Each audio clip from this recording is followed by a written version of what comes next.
Welcome, everybody, to the Sports Card Strategy Show. I run a website called nooffseason.com, and my name is Paul Hickey. And I'm super happy to have you here. Whether you're new to the show or a loyal audience member, we're here to help you with your sports card investing. We also have a little bit of entertainment value along the way. Today, I'm here with two gentlemen that I respect and like very much. Lefty McKee, all of you know. What's up, Lefty? What's up, boys? Denny one time. How we doing? And we've got Duke Denny one-time Dodson from Graybo Sports Cards in Richmond, Virginia. What's up, Duke? What's up, guys? Very excited to join you this morning.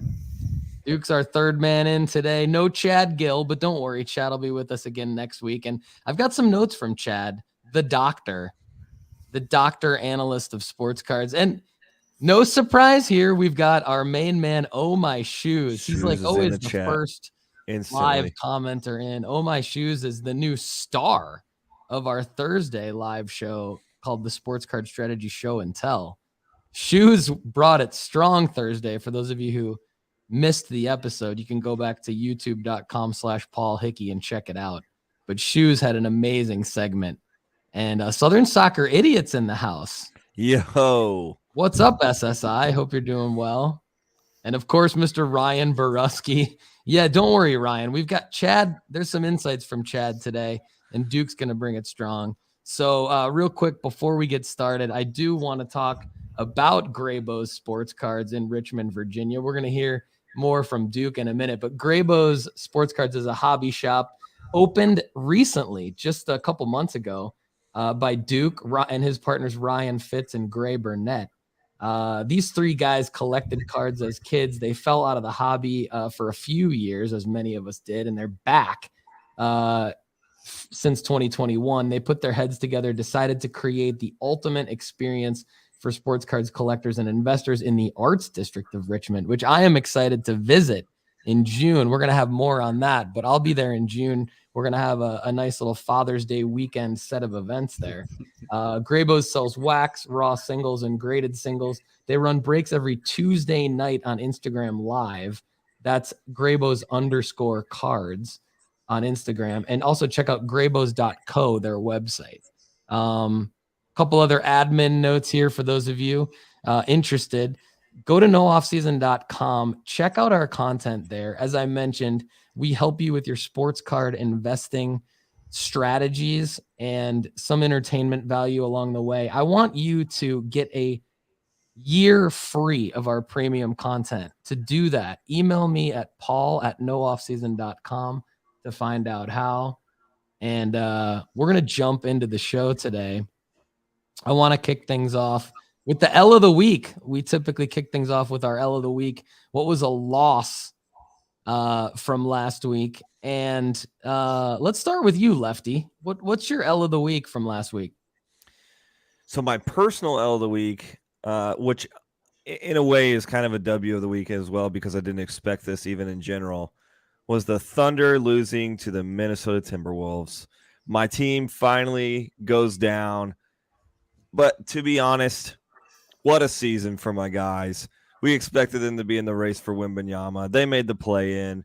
You know, Jay Wills is like probably gonna be second in Rookie of the Year votings. Chet Holmgren's coming back next year. We got a squad. We got picks. It's a fun time. But the L is the season's over. SGA, what a guy.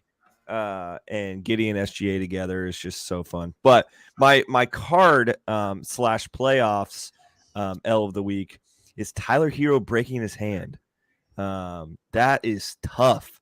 You know, I mean, the Heat with Jimmy Butler and Herro and Bam, like from the card perspective, those three guys, if you were invested in a Miami Heat player, probably you went pretty balls deep on Tyler Herro. I would imagine if that was the team that you were honing in on, and breaking his hand in game one is tough.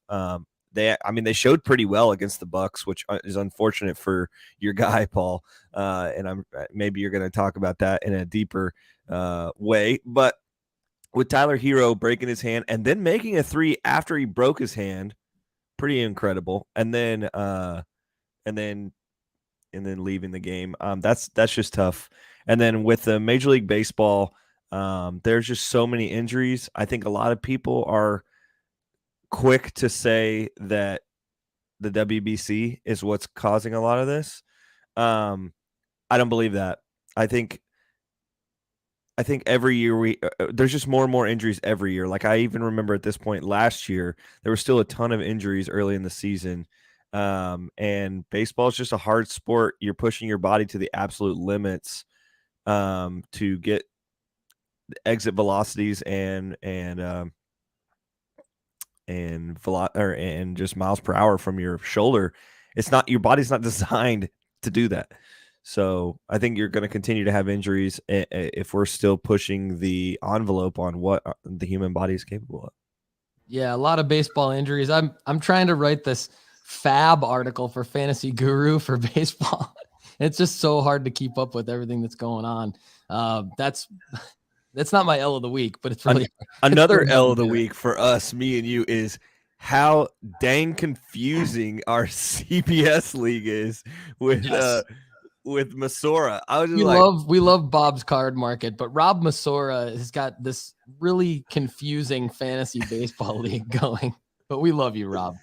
Oh man, I feel like I have a different question every day in that Discord, and then I'm always just getting blasted. Yeah, and Rob's super organized. I love that about him. So he's on us to like be on top of things in the league. But Shoes is in the house. He says that his son had a few hero cards, and that is definitely a loss. You mentioned Giannis real quick. I think Giannis is a long-term hold, so I'm not super worried about him. Hopefully he'll be back for game 2. We don't know. I guess x-rays were negative. I know the back is nothing to mess with, but if it is like contusion, that hopefully isn't like a actual issue with the back and maybe just a bruise. Just want to say hello to Ziggy. Ziggy's in the house. He's going to make it over to Graybo's for sure. So that's good. All right, Duke, over to you, man. What's your L of the week? Well, shout out to Ziggy. I think it was Ziggy that gave us the good feedback on the show and tell on Thursday for our question about the Jordan. So I look forward to meeting you, Ziggy. Because this is my first time with you guys, and I reached out to Paul originally because this show has been so influential for me in our shop. And I reached out the day we opened literally to Paul because of all the cards we had in our shop because of your show. And so I hope you'll let me go back a little farther than a week to talk about my we'll call it L of the month. I think you'll find it entertaining. So we obviously bought some Cam Thomas back at the end of last year because you and Gary were getting me hyped about Cam Thomas. Bought a big one. I'll show it to you here. It's a /15 auto PSA 10 nice. Donruss purple. So I got what I thought at the time was a good deal. Got it for $350. There was a comp back then for $1,000. I think that was a fake, like a never completed comp. But nonetheless, I thought I got a good deal. When Cam Thomas started going crazy, wanted to auction off the card, and I never do auctions, and this is why I messed this one up. And I'm terrified of just my auction getting lost in eBay land and it going for a ridiculously low price. So I set a reserve on it, which in retrospect was a bad idea. But so this got up to like $650, but my reserve was higher than that, and so it didn't sell. So I said, okay, let's put it back up there and make the reserve $500, and it sold again for exactly $500, and then it didn't complete. The guy never paid, and then Cam Thomas stopped getting playing time, and so that's why I still have the Cam Thomas. So that's my L of the month.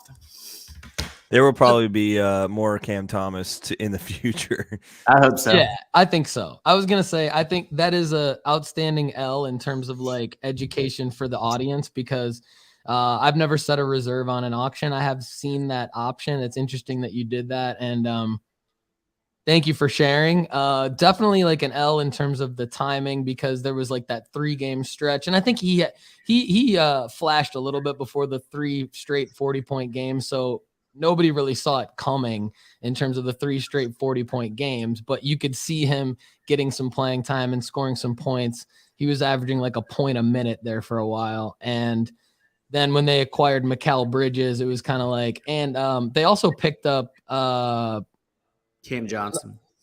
Yeah, Johnson, but also another guard that Spencer escapes me. Dinwiddie. Dinwiddie. Yeah, it was Dinwiddie because like he was with the Nets and then Dallas and back to the Nets. Thank you, Lefty. Dinwiddie is who I was thinking of. So I think Dinwiddie and obviously Bridges stealing the show and playing time back from Cam Thomas. But I could see Cam Thomas moving in a trade this offseason. That could spike his value. I could then see him succeeding with the team that he gets traded to. So I think that L could be a W. Hopefully it's a W of the week for you in the fall. Me and you both. We'll see.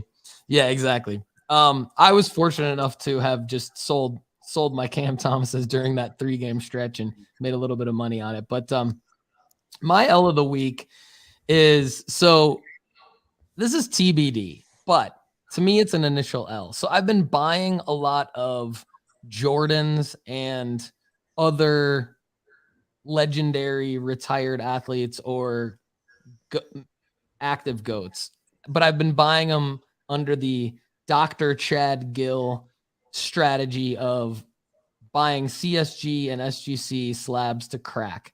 And so as part of that strategy, I've been buying a lot of CSG 10s because of a high crossover rate, crack and submit to PSA to try to get a PSA 10. Now, this is not to say that these cards won't get PSA 10s, but initially I've noticed a lot of CSG 10s that I've purchased appear to be, without even looking at them with a ruler, off-centered. So like this Michael Jordan CSG 10 1990 Fleer, you're probably not going to be able to tell, but I'm holding it up and it's Left off to right. Like it's off center, left to right. Like there's less white space on the right-hand side of the card. There's more white space clearly on the left-hand side of the card. And I fear a PSA 9 from this. And I think I paid about $170. The PSA 10 goes for about anywhere between $220 and $250, depending.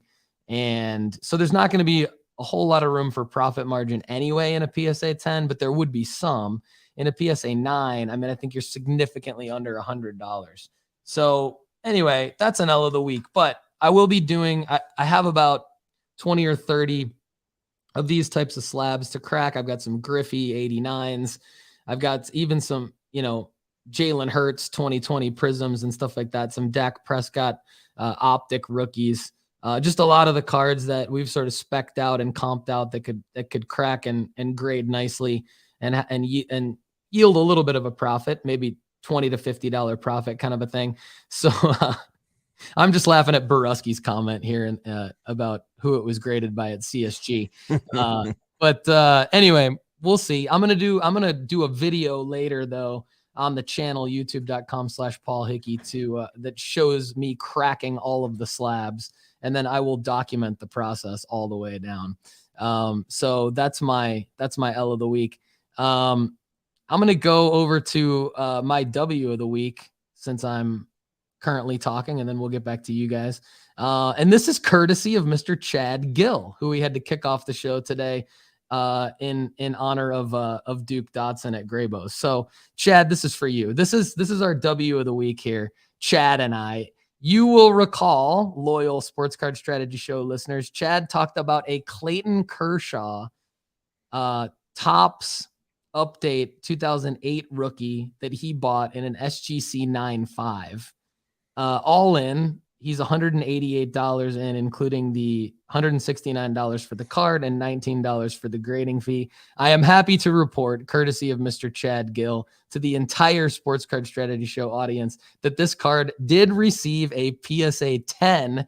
So congrats to Chad Guell for scouting out an SGC 9.5, being all in at $188, cracking it himself, submitting it to PSA in a bulk value submission, getting back a PSA 10, which the most recent sale of is $680. So he is in a projected profit of $492 on this play. So while I may have scouted out an L of the week for the strategy, Chad definitely is executing it very, very well. So W of the week for the Sports Card Strategy Show, courtesy of Chad Guell. Needed to give him a shout out there. Great work, and just proof that this does work. if you can pull it off the right way and be patient and strategic about it.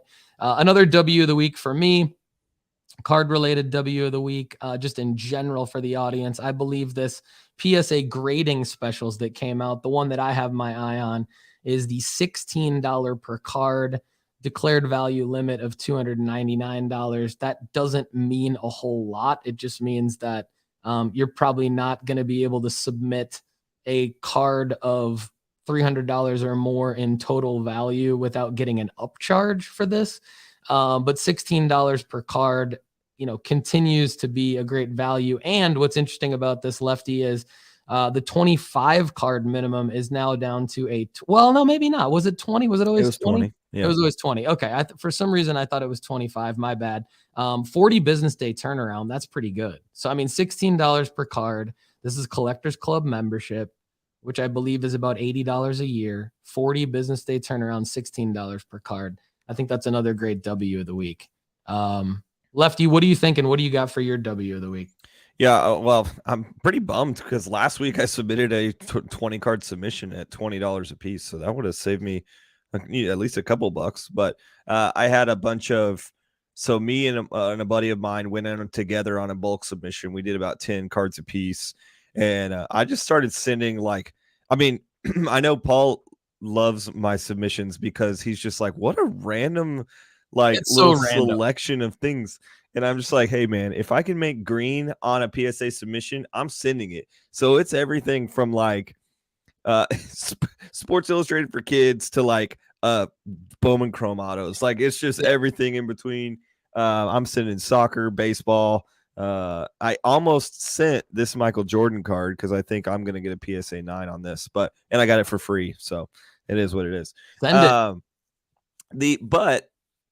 My win of the week is here at the Sports Card Strategy Show. We had a soccer card show last Wednesday.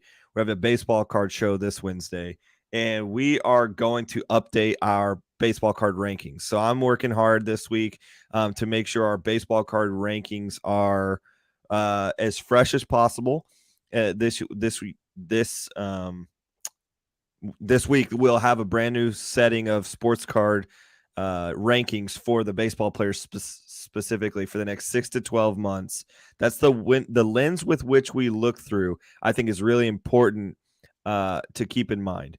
We are talking about this list being the top 50 or so investments for the next 6 to 12 months. Now, some of these are just such a good win over the long term, they're going to make this list anyway.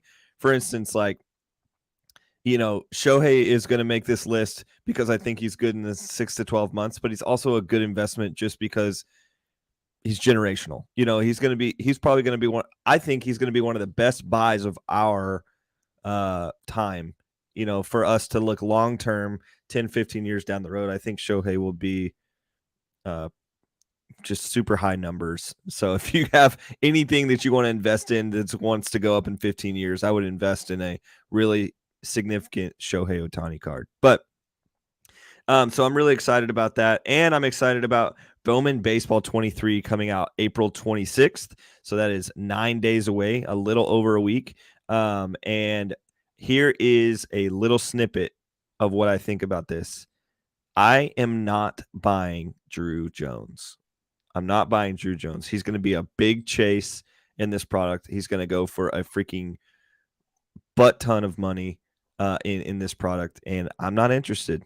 His swing is gross looking right now. I don't like it. All right.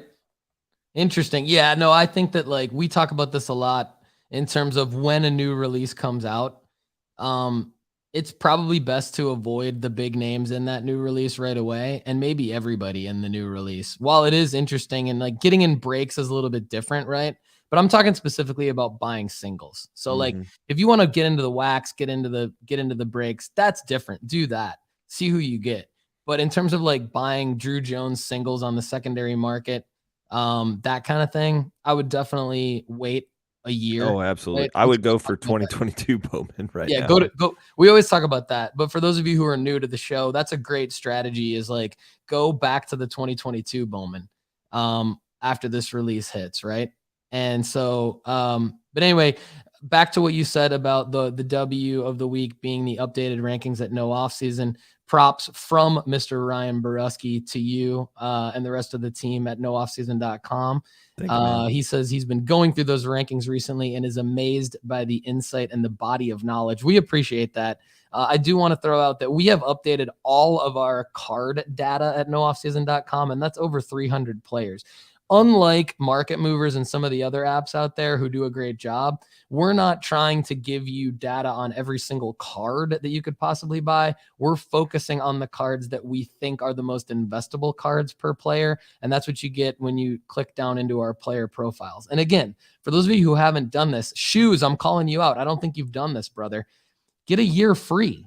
Get a year for free. Email me at paul@nooffseason.com, and you can check that out. And Chad in the comments is also talking about basically to my win of the week a second ago as well. He's saying the Collectors Club at PSA is essentially free, a free $100 for the year because they give you a free $100 loop credit apparently. So that's another great insight from Chad in the comments.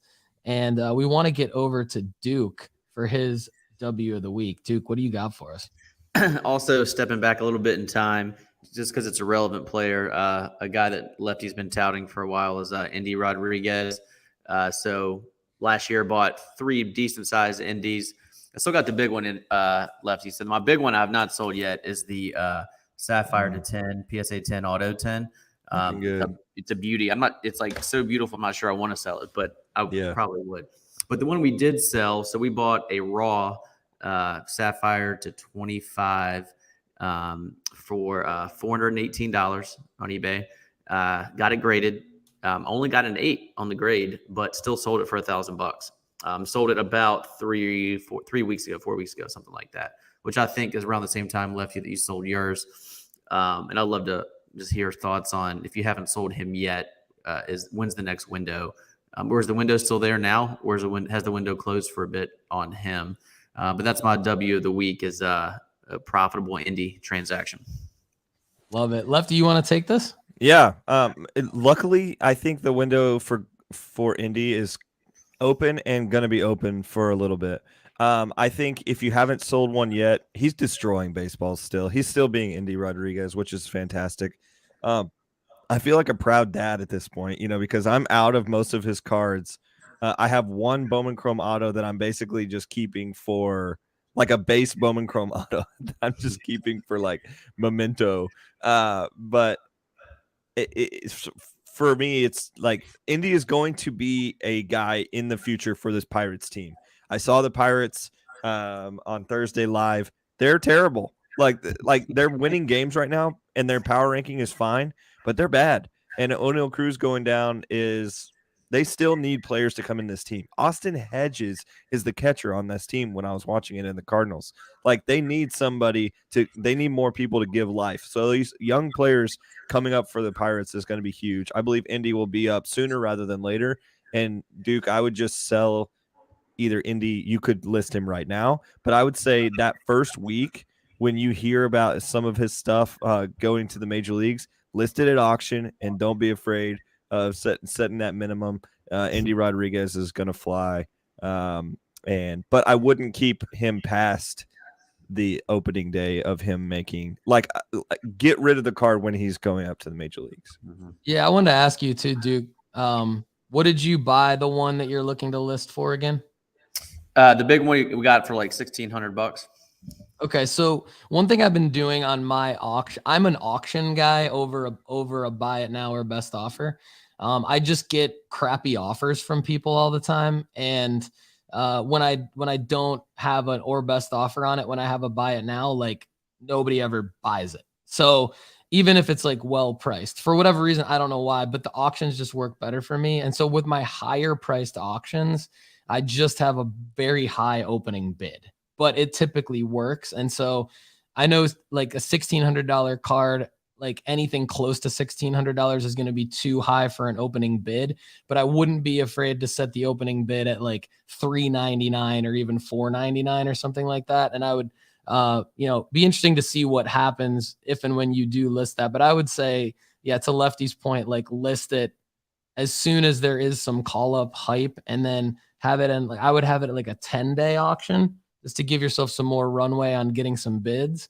And then that way, like, you get a lot of bids in during the call up hype, and then you don't have to worry too much about how he performs. So if you get it in a window where maybe there's like 3 days left in the auction after he gets called up, then you're kind of like, you've got a lot of the high bids in already initially.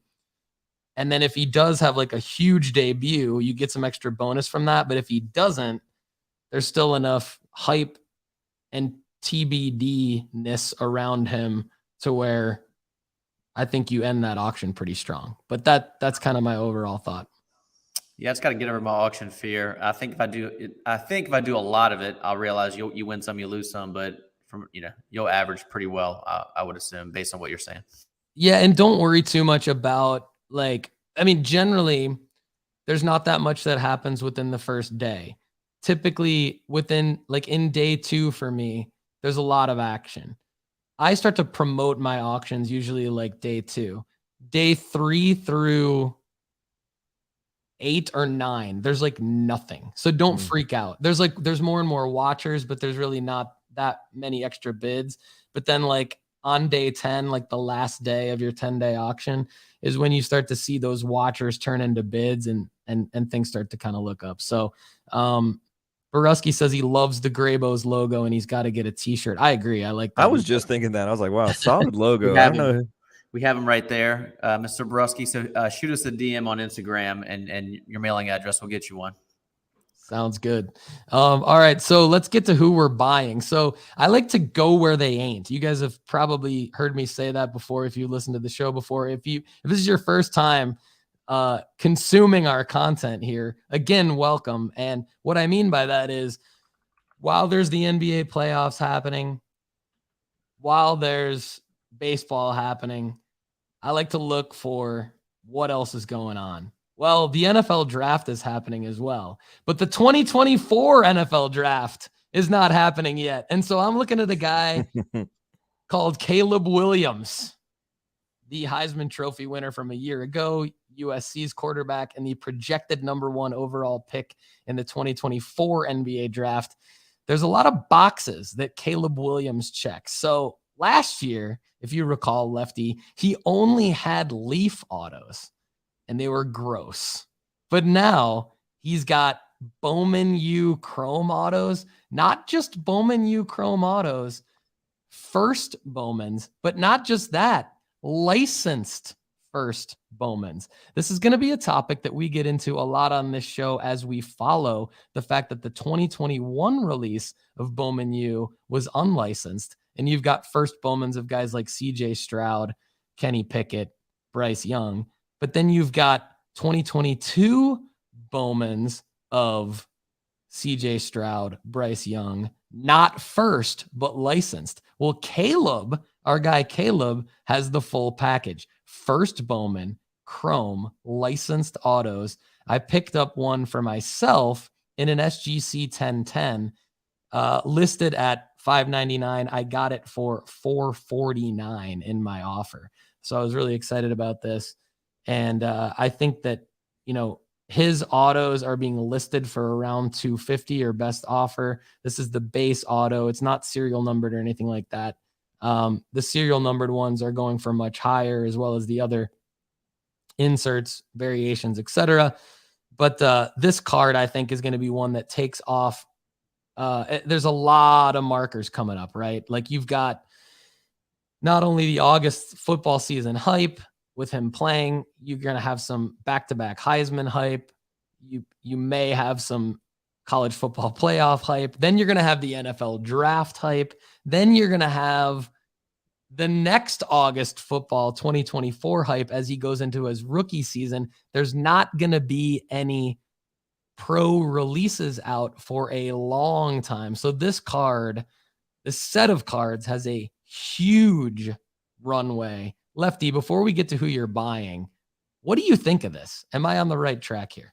Yeah, I love Caleb Williams. I think that's we talked about him very briefly, like during the college football season, where I was like, if there was a guy that I was buying, it would have been him, just because he had an extra, like he had another year, like the Bryce Young. I think Bryce Young's gonna be pretty good. I saw a comp yesterday where he's going to be more like Drew Brees. He's going to play that kind of a game, which I'm fine with.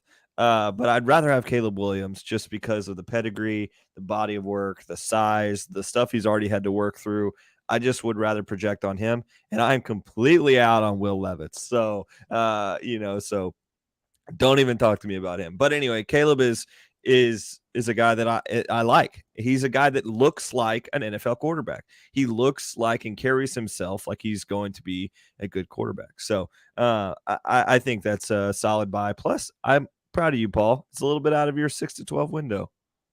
Thanks, man. Yeah, it's definitely more of a long-term play. I'm going to challenge myself to actually hold this for about 18 months, even 20 months. Sheesh, bro. But I mean, if I'm gonna have to chain you to the desk so you don't list this thing for an auction. Real. This thing could be gone in like a few weeks. But sheesh. No, I do think that it's a good. It's one in the 10-10 SGC. I'm gonna get it. I'm going to sit on it for a while. Maybe I crack it, send it to PSA. If it does come back a PSA 10-10, I think that then it is even more valuable. And then I do think, barring injury, this thing should only go up and to the right. And I may even buy more. But anyway, Lefty, who you buying, man? Yeah, I kind of did the go where they ain't type thing as well. So I was looking at market movers this week, and I just was able to see that there was some green trends when there hasn't been on Joe Burrow. Not every card, and you got to be sneaky. But if I'm going to buy into a quarterback, I love Joey Burr. Like, oh, man, I'm a Browns fan, and I will turn a Bengals game on just to watch Joe Burrow. Like, he's amazing. Like, I just love watching him. Anyway, so Joe Burrow is a guy that I am I think buying is, I'm going to put it in quotes, I am researching Joe Burrow right now. I think I'm starting to see green trends on market movers saying that people are, it's not so hyped right now, which is strange because the draft's coming up, I believe this week or next week. Is it the 26th? I think it's 2 weeks. Okay. So yeah, I think it would be not this Thursday, but the following Thursday. Yep. Yeah. So I'm interested in Joe Burrow again. I'm always interested in Joe Burrow. So if there's green on the checklist or on the list, I'm in. Another buy is I love Logan O'Hoppe from the Los Angeles Angels. Catcher. The guy, right? Yeah, he's a catcher. He hits all the projectables that we like. I chose Endy over Logan because Endy was in a system that I trusted a little more than the Angels. But this guy is like equally as impressive to me. So I am searching for good deals for Logan. I think his Phillies Bowman Chrome Auto. I mean, there's one with 2 days left that's going for about 122. So I'm probably out on that one just because it's higher than I probably want to pay. But there's some good deals on him. And if you can find some good deals, I believe he'll be a guy on this Angels team that if they are going to make the playoffs, they're going to get a lot of showtime. What I mean by that is Shohei Ohtani and Mike Trout are going to be on the TV, and Logan is also going to be on the TV because he's on a great team. So, he's not on a great team, but he's with some great players. And so if they make the playoffs, Logan could have some serious run because people are going to learn his name for the first time. So I'm interested in him. O'Neal Cruz, I believe he is about a couple of weeks to a month away from being an absolute buy again. Really unfortunate for him, breaking his leg. But this guy is not going to change the way he plays. Usually broken bones are something you come back from like exactly the same. Like unless you can, really the only thing that people struggle with broken bones is a mentality of saying that they can trust their legs again. I think the way that O'Neal Cruz plays, he's going to be itching to get back on the field. I don't think he's going to be like real worried and timid when he gets back out there. I think he's going to trust it. And to me, I just hope they are able to hold him on the bench long enough that he gets all the healing he needs because he seems like a guy who could rush it back. But I'm interested in buying O'Neal Cruz autos. He's still a guy that's doing things that nobody else is doing. His exit velocities are insane. His speed is incredible. He's ginormous. as a guy. I hope he doesn't end up following. Now, this is going to sound like it's not a buy for me. I hope he doesn't end up following the Giancarlo Stanton body figure where he's injured all the time, but he just hits the ball a mile. I hope like as he ages a little bit more gracefully than Stanton. But I think that's something of a risk for us to talk about when we're talking about our card profile. Sorry. So Joe Burrow, O'Hop, Cruz, Marcelo Meyer. I'm interested in him. I talked about going back a couple of interest of perspectives in Bowman. He's a guy that I'm interested in going back on. He's a guy that I'm getting more in on right now. I've been doing a lot of auctions on him, trying to snipe some deals and being real patient on Marcelo Meyer. I want a Marcelo Meyer autograph. I think he's going to be quickly moved through this Boston Red Sox system that is awful right now. The Red Sox are awful. So I could see him coming up pretty soon, like within the next 6 to 12 months, a major hype on that call up.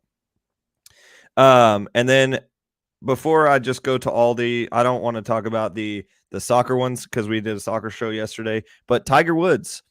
I think buying Tiger Woods right now after his injury at the Masters is not a bad idea. And it's actually the first time I was able to pull off a Dr. Chad move. So I was looking at these and I thought I bought a PSA 10 Tiger Woods 2001. I have it right here with me in my this little eBay validation, whatever. Nice. This card, bought a PSA 10. It's the old label PSA, but I'm okay with that. I bought it the Sunday that he withdrew from the Masters. And so I bought it for $268, which was cheaper than it had been going previously. But when I bought that one, I had noticed there was a 9.5 out there, SGC 9.5. So I just bid on it, and I said my highest bid would be $100 because I paid $268 for this PSA 10, and according to charts, that was a good deal at the time. I ended up getting the 9.5 for $77. Yes. That thing is getting cracked and sending straight to PSA. Yes, it is. Because I have $200-ish dollars of profit margin potentially in a 2001 Tiger Woods. I may look up, if you don't know off the top of your head, while we pass it over to Duke, I may look up what a PSA 9 of that card is going for just to see what your floor is. But great move, Lefty. Great move. And make that PSA submission as random as possible, my brother. Always. I'm just interested in green, bro. That's all. That's right. That's all that matters. Brian Steeler 714, loyal audience member. Want to give him a shout out because Lefty just spewed a lot of knowledge on baseball buys. And I have to believe that Brian Steeler 714 is fired up about Logan O'Hoppy and or some opportunities with a broken O'Neal Cruz, who I believe will also come back strong as well. Anyway, Brian Steeler 714, thanks for all the support. All right, so Duke, after all of the sports cards that Lefty is buying, which is a lot, who are you buying? Well, first, like I say, I do like the Caleb call for the same reasons you guys do. You know, this year we're seeing a lot of cards sold. We sold all our Bryces, all our CJs. We didn't have a lot of them, and a lot of it's this, the older unlicensed product, but they're still selling in the hype of the draft. And you've got call it 4 quarterbacks kind of sharing the spotlight, and it's pretty clear that looks like Caleb's going to have the spotlight to himself. He'll be like that kind of the alpha male of that class. And so buying it now, why everyone's talking about Bryce and CJ, I think it's a great time to buy Caleb. And also love the O'Neal Cruz call, coming from the real estate world, real estate development world. I love the idea of buying distressed real estate. I bought a ton of Tatis last year once he got suspended because his values were at 25% of the peak. And I think Cruz's prices probably won't come down that much, but you'll see some opportunity. On that slightly distressed real estate front, I like looking at quarterbacks right now. The time of year, as an investor, I'm not buying a ton of baseball or basketball. I'm looking to sell more, but so football is kind of where I'm doing the most buying. And of the quarterbacks that I would consider slightly distressed real estate that are still really good quarterbacks, I would put Josh Allen and Herbert in that category. We just bought a big Herbert at the Met Collective, and we got it at 50% of his August value. I thought that was pretty tremendous for a guy that's really good at football. Now, I know he's got the fumble issues. I do think his injury that he kind of had towards the end of last year had something to do with the performance and the outcome of the Bills. If you look at how he played in the playoffs this year compared to when he was healthy a year earlier, it was a different guy. And then Herbert, I do understand the argument against Herbert, basically the team that he's on, and that will they ever have a real success in the playoffs? And the answer is maybe not. But I think he's such a good talent, and people are down on him. And so I think it's just a great time to buy. And he'll do something in the next 12 months that will make his prices go up. He'll have a good stretch. Maybe they'll actually win a playoff game. Maybe he'll get traded to a different organization that knows how to win playoff games. So I would say of the quarterbacks, Herbert and Allen's where I see the most opportunity. But you're never going to go wrong with Trevor or Burrow as well. If you're going to get those guys, it's now or call it June. But you won't get a chance to buy those guys again for a while at a discount. Yeah, I totally agree. I think all three of those guys are phenomenal buys right now. And just even the old Andy Kaysen. Where's good old Andy? And haven't Andy heard from him in a while. I know we're gonna get a football card strategy show going with Andy, but he did submit. He was one of the stars of the sports card strategy show until last week. He had a great submission, so everybody needs to go check that out at youtube.com/Paul Hickey, and you'll see Andy. He's phenomenal. But yeah, he just always says sell all your football cards in August, Duke. And I think that your strategy of buying what you bought at the Mint Collective from a Herbert standpoint, and then even just listing it, selling it in the shop, however you want to do that. You got multiple avenues to do that in August is going to be a great play because then you eliminate the risk of how well the Chargers play and everything like that. So great call. All right, now moving over to who we're selling. This one is going to shock the audience. So get ready to be shocked, everybody, because my main man has been the Ant-Man.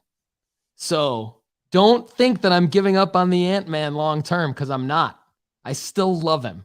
But I want to show you guys what I found here in Market Movers. You can use Market Movers for a lot of different things. But if you look at the Anthony Edwards Player Index, just all of his cards in general, and this spans about 1,300 cards with sales. 365 days, his value is down 50%. 180 days, down 27%. In the last 90 days, down 2%. In the last 60 days, down 3%. In the last 30 days, down 3%. In the last 14 days, up 0.9%. In the last 7 days, up 4%. 0.4%. Now, you may be asking yourself, what the hell is Paul talking about? I shouldn't sell Anthony Edwards until he crescendos into some amazing moment in the next 2 or 3 years. Yes, I agree. If you are not like me and you actually have patience, you should wait. But if you are looking to put a little bit of money back in that sports card strategy bankroll, right? If you are looking to crystallize some profits that you may have right now based on what you bought Anthony Edwards cards for, we are looking at the only window in the last 365 days where his cards are not down significantly. So while he has been one of my top buys for the last year, he is now potentially a sell. And I am listing my Ant-Man cards, not because I don't believe in him, not because he's struggling a little bit. If you watch him play, he's struggling a little bit. He's not the full Ant-Man that we've seen. He might be a little banged up at the end of this season. But they are in a series. They did get crushed against the Nuggets in game 1 last night. I get all that. Maybe not the best time to crystallize profits, but it is the only time in the last 365 days where his cards are up in value. There is hype among the NBA playoff season, and it is not a horrible time to list your Anthony Edwards cards. So I am saying, everyone, don't be afraid to list the Ant-Man. He could be a sell right now. Lefty, over to you. All right, my sells are got to be Jared Kelenic. We've talked about this over the past couple of months, and I told you guys to sell him in spring training because I didn't believe in him.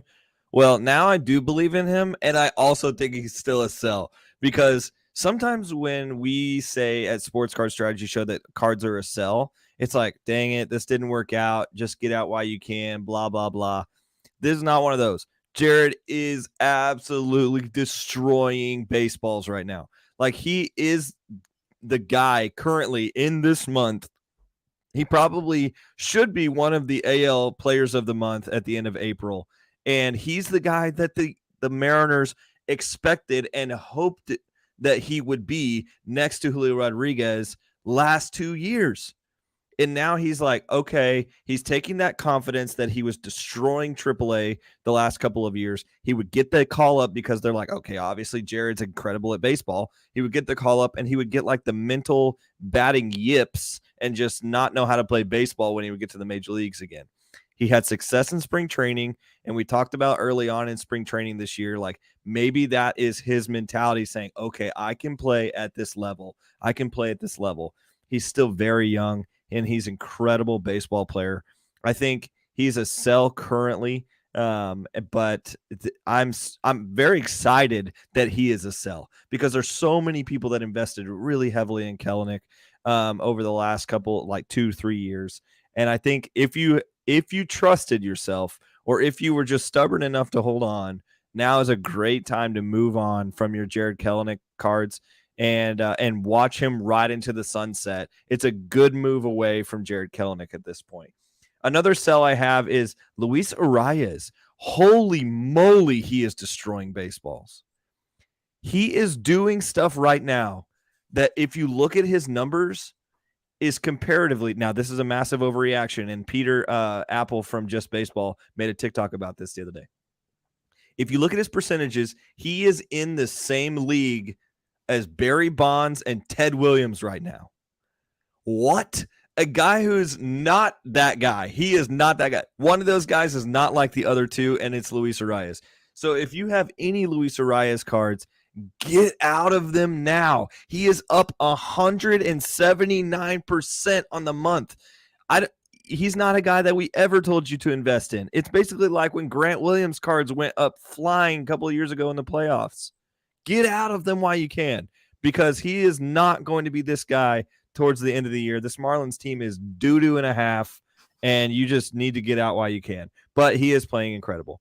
I also believe Angels players besides Trout and Shohei and Logan, as we talked earlier today, sell these guys. They are playing really well right now. I think there will be dog days of summer for the Angels, and I think you could take residual impact right now on the Angels or potentially the Rangers playing well on prime time, as the Rangers absolutely creamed the Astros on Sunday Night Baseball last night, which shout out to my boys. You can do it. Great turnaround.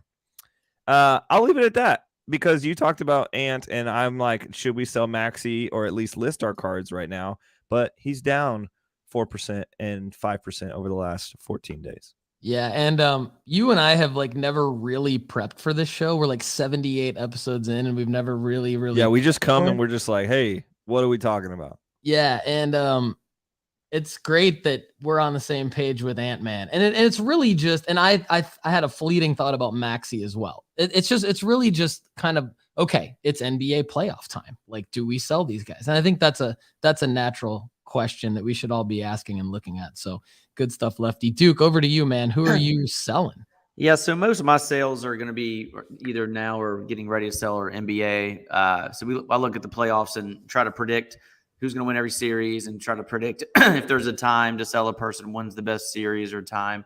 And I do think the West is like the Wild West. I don't think anyone really knows what's going to happen there. Obviously, the Suns are emerging as a favorite, but betting wise, but all of the series are toss-ups, and you saw yesterday, like a lot of the favorites lost. So I don't know what to do in the West, but I do think that the Kings, because they're playing Golden State and because they've already started off well, I think looking if you have any De'Aaron Fox or Malik Monk, I think this is the week to kind of get them queued up and ready to go. They may win the series, and if so, maybe there's a better time ahead, but I will take my base hits with De'Aaron Fox. I don't have a lot of Monk, but I have a lot. I bought a lot of De'Aaron Fox about 3 months ago. So I think I'm going to take your word for it. And I've got my big one, I'm a 1 of 1. I think I'm going to auction it this week based on your advice. I'll let you know how it goes. Which also means, hey, if he loses money, it's on you. Yeah, that's Hey. fine. Hey, That's basically what I've signed up for doing this whole show. So I won't cry over spilt milk, okay? And I'll do a bunch of them, so I won't just have one auction I'm sweating all What's week. your But 1 of 1 though? Who is it? It's a De'Aaron Fox Crown Royale white box 1 of 1. List that puppy. That's awesome. Yeah, I took that to the Mint, and there was a seller from Sacramento, and I thought for sure like they would want to buy it, and they weren't interested. It kind of surprised me a little bit, but we'll see if there's some lunatic out there like me that would want to buy it. But the other guys, one of the lefties people in Kentucky would want to buy that. They definitely would, bro. I actually think the market in Kentucky is probably healthier for him than the market in Sacramento.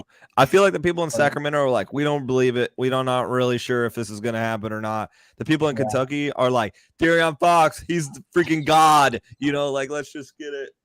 Yeah, I hope you're right. So the other guys, like, I don't have a lot of Rui, but he had probably the best game of his life yesterday. So if you have any Rui, I would get that on the market like now.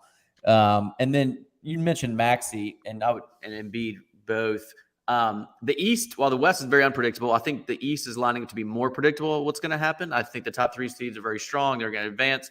I think Philly's going to give Boston a heck of a series, but I do think Boston, if that comes, 2-3 matchup, I do think Boston's going to get by. So I think Maxey's best time to sell is during that series, like if it's a competitive series. And I think Maxey's still one of those guys that like the NBA heads and sports card collectors know who he is, but the general public still doesn't know who he is. If you go to the office down the street, you ask 30 people at the water cooler, 3 out of 30 people will know who he is. But the other 27 will know Tatum and will know Embiid and will know Giannis, but they won't know Maxey. And so I just do think when you watch Maxey play for the first time, he's so explosive, he just gets your attention. And so I'm going to plan to queue up my Maxies to sell during that series, assuming it's Boston versus Philly. I'm going to assume that Philly's going to lose, so I'm going to try to sell it before they lose to Boston. Love it. That's good stuff. All right, guys, let's go over to audience Q&A. Shout out to Oh My Shoes. We're going to be seeing more and more of Oh My Shoes, hopefully, on the channel. More on that to come. Just listed his first hockey card. Put up his first hockey card. It is a Wayne Gretzky 1998-99 Rangers team checklist. That's an interesting one.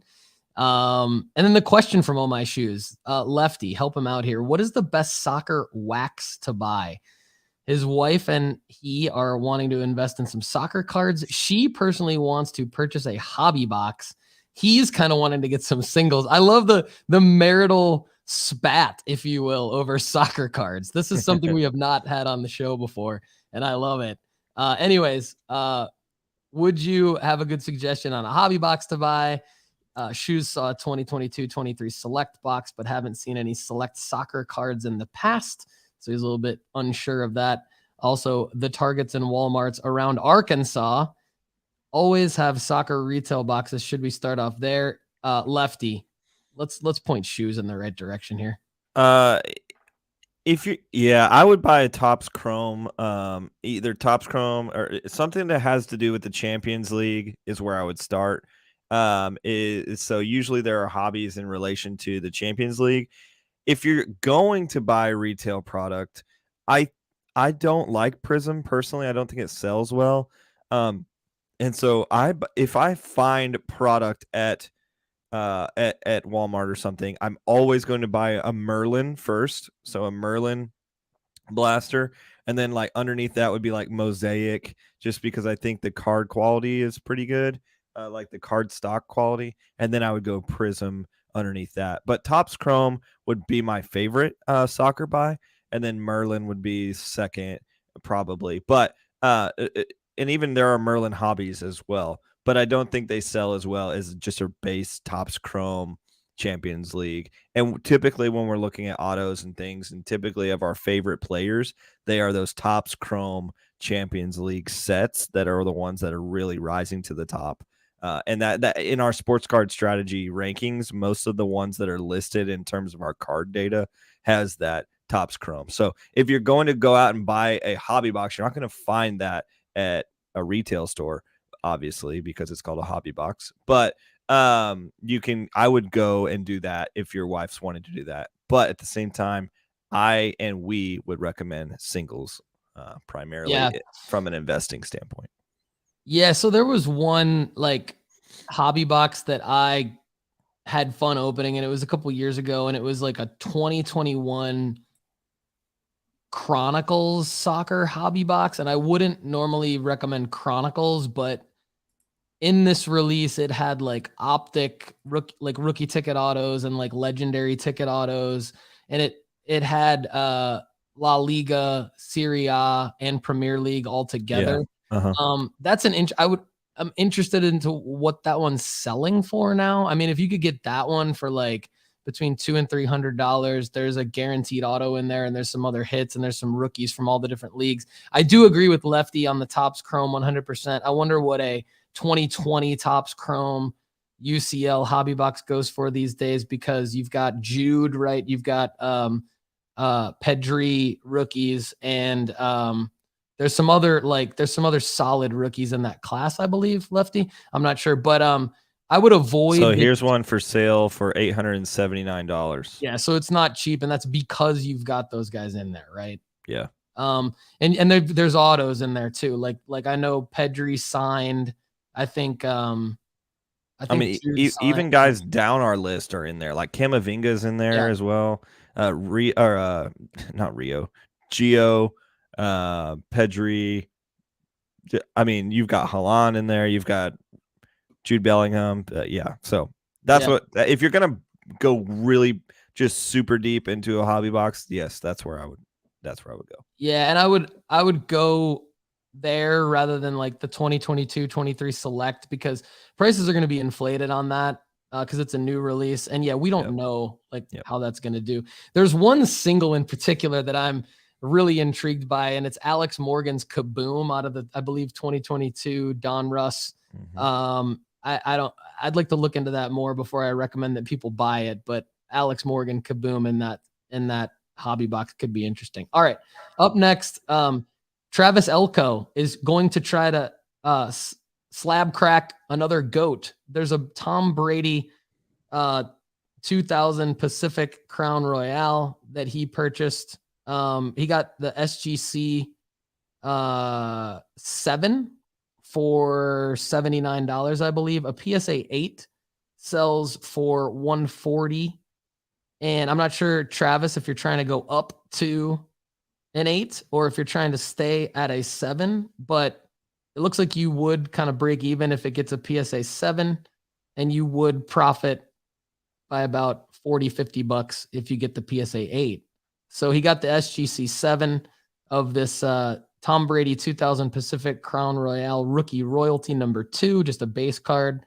Nice like $79 play, I think. I think it fits Chad's MO of have that high floor, low risk, try to get the upside, see what happens. So that's interesting. All right, another one for Lefty, and maybe Duke wants to weigh in on this one as well. Jake Williams asks, is Oscar Colas now a sell? This is a guy that we had as a buy on our sports card investment report at nooffseason.com. Intriguing player for the White Sox. Lefty, what do you think of Oscar Colas right now? I do. I like him. He just mashes. Like he's not going to be like a guy who's super athletic. Not going to be a guy that's going to blow you away. Similar profile to a Jordan. Nowhere close to being that good, but he's a guy that's just going to hit, and like that's just what he's going to do. I think he's a guy that the White Sox specifically right now, nobody's super hyped about them. So you could either sell him now and get probably a small return, or wait till he does something immaculate, and that's very rare. So I would still say yes, Colas, even though he's on our list and he's listed lower because he just doesn't have the 5 tools that some of the other players have in our list. I would sell him. Yeah. Even still, I mean, we're past a call up now, but still, I would list it, especially if you're in the winning margin. Cool. Jake said he got a PSA 10 too, so I think that's a good indicator to sell. Duke, do you have anything to add to that one or any of the questions so far? Yes, the Oscar, it's not somebody I've studied their values like in the last few months, so I don't have much input there. But typically, I would say the call up in the early hype price spike exceeds almost anything else they do their first 3 years of season. Yep. You look at like J-Rod, even what he did last year, his prices spiked more for the home run derby than his actual performance throughout the season. And so if you have a little price bump, I would take the base hit. And then back to the soccer question, I just want to give a plug to no off season. As a shop owner, I know baseball, basketball, and football rather well. I know very little about soccer. And so we don't carry a lot of wax. We carry a little bit. What Lefty said is probably right. But what we do sell, like when the World Cup Prism singles seem to sell for us. And then no off season, such a great tool for us because people come in all the time. They want to sell cards to us. In baseball, basketball, football, we know what we want to buy. We know what we don't. We use no off season. Like we literally pull up your list, and if it's in the top 25 guys, we'll buy it. And if it's not, we just pass on it. And if it's over $100, really, it's just like the top 5 guys that we buy. Like we sell a ton of any Messi or Ronaldo will sell in a week or two at our store. Yeah. So we'll buy almost anything that, if it's got their faces on it. But just wanted to give you a shout out to no shop perspective. Thanks, Duke. Appreciate that. And if there's ever a Sophia Smith card that wanders into your shop, you might want to take a look at that as well. Hey, I did last night. I bought a Trinity and I bought a Alex Morgan. Let's go. Nice. I need a Sophia to round out the trio there. Come on, Duke. Let's go. Love it. Love it. All right. Up next, Jim Cunningham. This is a great question. I love this. 2021 Optic Contenders Trevor Lawrence rookie ticket auto sealed from Panini. He bought it mid-season last year when the Jags were 2-7 or 2-8. I love this, Jim. Good work. He bought it for $400, and he's not trying to pat himself on the back, but he wants to frame it. We love it. Built-in profit margin already. He's trying to decide, though, whether to sell or hold long-term. As we always mention, and we mentioned in our most recent show about Ohtani, you can always buy back lower when we're not in a hype cycle. Jim says, my only hesitancy is that this kid is on a rocket ship right now, that he has Calvin Ridley and one more year of maturity. He just takes his place in the top 3 of the league with Mahomes, Burrow, and simply can never be bought back at the same price. So Jim's kind of worried about if he sells T-Law now, this rookie ticket auto sealed from Panini, is he missing out on potential future profits? He says either way he skins the cat, he's already in the money. Question is, should I leave it in the sealed Panini one touch or roll the dice with PSA? I don't see any glaring defects, but it's tough to really take a good look outside of the sealed case. Keep up the good work on the pod. Thanks for your effort, Jim. Really appreciate the question. Great question. Lefty, over to you. What do you think? Panini does have a history of not this is coming from other guys in the hobby that know Panini well. They have a history of just messing up cards and then putting them like with bumps and lines and whatever. To answer that part of the question, I would keep it in the stickered one touch because it looks official still, and you don't have to worry about, is it going to come back in an 8 because of some surface scratch or something like that. Additionally, I would not sell it right now. Not at all would I sell it right now. I have a T-Law behind me here on the shelf that's going to be sold in, next year or next, the hype for the next season because of all you just said. And if anything, I think he's a relative buy right now because of all the crap that's going to happen for him. And people just love to love him. And I love investing in players that people love to love. It's easy. They're liquid, and so I don't want, we've talked about this all the time. I don't want to try to convince somebody to buy my card. You do not, when T-Law is playing good, you don't have to convince anybody to buy it. People are begging you. You don't even have to have it for sale. It's like when the housing market was crazy and people were knocking on people's doors saying like, do you want to sell this house? And you're like, no, I've lived here for 15 years. Like people are going to be knocking on your door saying like, can I buy your Trevor Lawrence auto that's in the background of your show? So people love to love him, man. Duke, what do you have to add on this Trevor Lawrence? What do you think? What would you do? Yeah, I would probably echo what Lefty just said. And that's why I would not sell it right now. I would look at the prices in August during the fantasy football draft hype and preseason hype, and then decide if you want to sell it then or wait till the playoffs start. It looks like they're going to have an easier division. They're going to have an easier road to the playoffs. I mean, he's the class of that 2021 rookie class, and I'm very long on Trevor. So yeah, same here. Chad is in the comments. Chad Gill says hold till July, sell in July, buy back in October.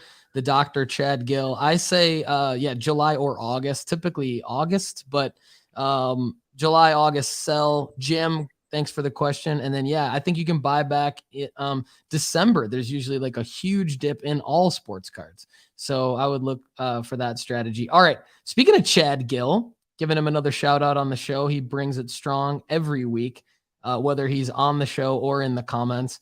This one's for Lefty. Edouard Julien. Okay, All this right. is the Dr. Chad is going deep on this one, saying since he was an 18th round draft choice, he has 0 big league cards as of right now. The only card I could find is his 2022 Wichita Wind Surge minor league card. We love Chad. If you can find this one, it would be a great flip opportunity if he does well. Chad's, I said to Chad, like, what's up with the 0 major league cards and you're recommending him or you're buying him? And Chad said, I looked at his 130 point on his minor league card. It's sold on eBay 11 times so far this year. Granted, 9 of them have been in-person autograph cards. One was a non-auto and one was a PSA 9. And Chad was like, hey, do with it what you will with this information. I'm just feeding it to you. So I wanted to ask Lefty on the show, have you heard of this guy and what's going on? I know he just got called up. Of course I've heard of him. It's like an insult, but the Eduardo Julien came up and had a day for Minnesota Twins. And his family was there in New York. They scored like 9 runs in the first inning on this Yankees team. And Eduardo Julien hit a rocket single to right field and then a nice Oppo Taco home run in the first inning of his major league career. So not only did he have 2 hits in his first 2 at bats, but they were in the first inning of a game, and it was a single for his first hit and then a home run for his next hit. You could not have more hype cycle right now than him. Like, he is bursting at the seam for like at the very, very top of his market. So Chad, do not fall for buying this guy's minor league cards right now. Please don't fall for that, because in a week, Eduardo Julien will be hitting like, 240 or something, which is great, but people won't care. He plays for the Minnesota Twins, Chad. Do not buy this. He does have some Tops Now cards right now because of his incredible debut. His Tops Now cards are going for about $5-6. So that is his first card with a RC logo on it, actually. So you could buy that for $5 to $6 if you want, but please don't buy this card I'm looking at right now. That's a minor league card for $130. Chad, good work though. I mean, Lefty's right, but in fairness to Chad, I think he submitted this to me several days ago, and I think he was just trying to time the quick flip. But I did want to bring it up as a matter of discussion, because I do think people try to time the quick flip and miss the timing. And you have to, when you time things, you have to realize you have to build in time for baseball. There's a game every day. Yep. And so unless you're several months ahead of your flip, there's a good chance that it won't happen in the timing that you want it to happen. And the reason I say months is because even weeks go by very, very quickly.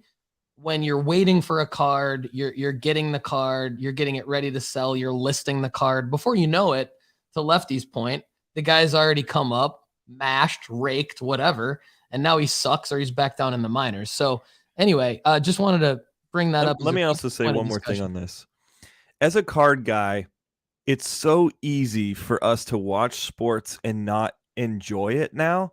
Like, it's so easy to watch things and be like, oh crap, dude, I got that. Okay, that guy's mashing. I got to go figure out if I have any of his cards and stuff. Let's take a step back from that for a second. We got into this hobby, one, because we like making money with something we like to do, but 2, we like watching sports. Most of us love watching sports. And so sometimes with like Eduardo Julien and stuff, there's not really a place we could have prepared for to get his cards. Like, it wouldn't have been a card, even if 6 months ago I wouldn't have told you, hey, this guy's pretty good, here's some minor league cards, we should get in on him. Because like I would have recommended that we won't invest until he gets Bowman cards. And then some guys just don't hit our profiles. But there are always going to be guys that come up that we should just enjoy watching. And I think Edouard Julien's story of like him coming up, hitting in his hometown, all that kind of stuff is just beautiful sports narratives. And so sometimes I'm not talking about Chad specifically, but sometimes I forget to pull myself back and just enjoy watching sports again rather than thinking about money and sports cards and all that kind of stuff.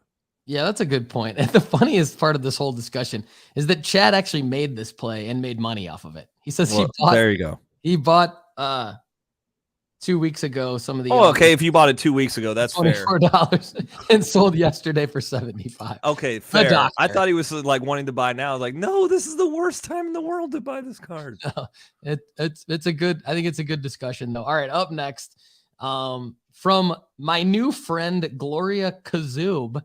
Kind of a funny story on why we're friends. I'll get into that maybe in a future episode. We don't have time today, but our Toronto Maple Leaf hockey cards from the 1960s, particularly 1967, of much value. I did not know the answer to this off the top of my head, so I wanted to take it on the show. Gloria, thanks for your question. Nice to meet you last week virtually via email.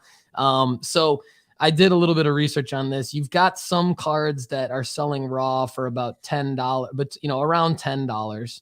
And then I wanted to go into a little bit of data on eBay. Then it appears that Bobby Hull has the most valuable. Bobby Orr, my bad. Bobby Orr, Boston Bruin, has the most valuable card from the 1967 top set. Not sure on Maple Leafs. A lot of the Maple Leafs players look to be going for between 10 and 20 US dollars. But the Bobby Orr recently sold 1967-68 Topps hockey card 92, sold on April 2nd for $600.85 Canadian, 42 bids. So some of you in the audience may know more about the vintage hockey market than I do. I mean, a lot of people will know more about the vintage hockey market than I do. That is really. It looks like Johnny Bauer, the goalie, actually is the highest selling Maple Leafs hockey card from 1967, and the most interest in him. I do not know who he is, but there you have it, Gloria. I don't know, Duke or Lefty. Do you have anything to add to Gloria's question, or did I totally cover that?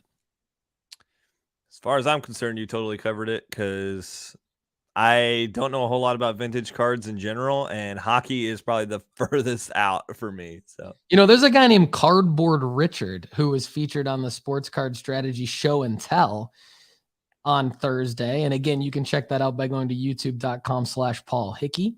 He did a great job showing some vintage hockey cards and some more ultra modern cards out of the Cup. And that's more like a National Treasures-ish type of high-end hockey release from Upper Deck. And Cardboard Richard and I will be launching the Hockey Card Strategy Show right here on the nooffseason.com Sports Card Content Network, the Sports Card Strategy Show feed. So stay tuned for that. Gloria, you may like that, because I think Cardboard Richard will have more to add on that. Okay, up next, should we sell Ant-Man now? Talked about that earlier, but David Mills commented on one of the YouTube videos at youtube.com/Paul Hickey. Check that out. Thanks, David. He's holding Ant-Man. He's holding Ant-Man. He's buying Contenders, Flawless, NT, Immaculate, going after it. Those are not cheap cards. He says basically, probably not much chance that the Wolves kick out the Nuggets. I would agree with that. He thinks for now, Ant-Man is seen as second fiddle behind Cat. But he's holding Ant-Man for the long term. Not sure. Cat is signed. Cat is signed for the long term there. So is Gobert. So unless there's some kind of significant trade, I see that trio staying there for a long time. But I do believe Ant-Man is the number one. Whether you sell him now or whether you hold, I think it's probably a decent play. As long as you're selling to crystallize some profits and you bought lower, you're in good shape. And I think you can maybe not buy back in lower, but there should be a window in August where you can go buy some basketball cards, Ant-Man included. Duke, I don't think we talked to you about Ant-Man yet. What are you doing with him? Are you buying? Are you selling? Are you fading? What's your strategy with him? I'm probably now just holding, and then we'll buy it again in the dead of the offseason. I do believe in him long term. Very marketable guy again, and I still think the general public still doesn't know him as well as they should. So, your argument to sell now is not a bad one. For me, I'm just going to hold and then buy a bunch more in September. Yeah, I'm long on him too, so I really like that as well. Rounding out the show here, Jason Miyazaki is a loyal audience member, not only to the Sports Card Strategy Show, but also specifically to the website, nooffseason.com. And he emailed me a very nice email and said, I just wanted to reach out and say thank you for the package of cards and packs. Had a lot of fun opening them with my son. I really appreciate it. You and Lefty are doing such an awesome job on the podcast. Even though it's too early for me to wake up and jump in on the live stream, I listen to it every Monday on the drive to work. Mahalo, Jason Miyazaki. Jason resides in Hawaii, which is why it's a little bit too early for him. And the packs and cards he's referring to, basically what I'm doing is if you're a nooffseason.com premium subscriber monthly, you get a quarterly nooffseason.com power pack of sorts that we're going to be continuing to upgrade. Call it a repack, if you will. We're gonna flush out some of the details on that. And we're also going to send a similar power pack type of cards as a thank you to our annual subscribers. So if you're currently registered for that free year premium, when you stay registered, you're probably going to get a little thank you. More on that to come, but thanks, Jason, for the kind words. One reminder is that I want all of you to get in on the Sports Card Strategy Show and Tell. This is just kind of a fun show we're doing on Thursdays.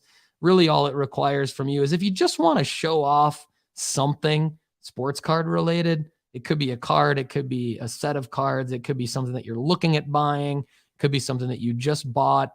Maybe it's an L, maybe it's a W, maybe you want to get our opinion on it. A great way to do that, if you can't get into the Sports Card Strategy Show, is to submit a video to me of your Sports Card Strategy Show and Tell. For details on that, just email me at paul@nooffseason.com. I'd love to get you on the Sports Card Strategy Show and Tell. All right, now it's time to round out the show. Let's let Lefty go first here, and then we'll let Duke take us home. Lefty, what do you have to add? Any FC Cincinnati stuff you want to talk about, or anything else you want to add before we sign off for the day? I went to the worst FC Cincinnati game I've ever been to, well, in a long time this weekend, where it was a 3-hour tornado delay in St. Louis, where I was sheltering in place in a women's restroom in the St. Louis SC Stadium. 10 out of 10 stadium, by the way. Absolutely beautiful what they've done in St. Louis. But we got romped by the St. Louis franchise 5-1 or 6-1, maybe 6-1, 5-1, something. I don't know. There's a lot. There was a lot of goals flying in. But I love El Tráfico, which is LAFC versus LA Galaxy. Literally never ceases to impress. And there was a 5-goal performance last night. But I am potentially buying Puig, however you wanted to say it. And he's a Galaxy man that's going to go back to Europe. A guy on my watch list. Let's go. The deep soccer card strategy from the Lefty. I love it. All right, Duke. Anything else you want to add? First of all, let me say this. You've done a phenomenal job as the third person in on today's show. I think this has been a really fun show. Hopefully the audience agrees. We love the audience feedback. But Duke Dodson from Graybo Sports Cards, I believe, has done a great job. We're going to have him on the show once a month to sub in for our guy, Chad. Chad will be back next week. But Duke, nice work today. What do you have to add before we sign off for this episode of the Sports Card Strategy Show? I would just like to say I'm really honored to be on the show with you guys. A big fan of what you guys do. I think when I met you, I told you I'm a really big fan of the structure of this show, how you bring in the specialists from the different sports, how you guys think about the hobby, how you guys think of the cards from an investing viewpoint. I've learned a ton from you guys, and so it's really cool to put faces with names and get to chat with you guys. I look forward to our partnership over the next year and seeing what we can do together. I think there's a lot of things we can do to help each other, so I'm excited about that. If you are interested in learning more about our shop, check us out on Instagram. Is kind of where we kind of pump all of our information through. We just started doing PSA submissions last week, for example. We talk about it there. We do our breaks on Instagram Live. We are going to start streaming on a platform soon, doing breaks on a bigger scale, but that's not official yet. So I'll kind of wait and roll that out. Mr. Brusky, thanks for that comment I see there. And definitely hit us up on Instagram. We'll get you that t-shirt out in the mail. But yeah, the last thing I got to say is up the toffees, man. Yeah. Let's freaking go, Duke. I don't know what that means still, but it gets me excited when Lefty does that. So I wanted to say it one time. Love it. This is great. Great work, everybody. Thanks so much for watching and listening to the Sports Card Strategy Show. I am super happy to be doing this. This is your show, everybody. Please let us know what you think of the episode. You can email me at paul@nooffseason.com. You can tweet at Lefty McKee. You can tweet at nooffseason. You can DM at Graybos_cards. Is that right, Duke? At Graybos_cards. Glad I got that right. Everybody, thanks so much. Have a great day. Lefty, I think we should probably cue the rock music.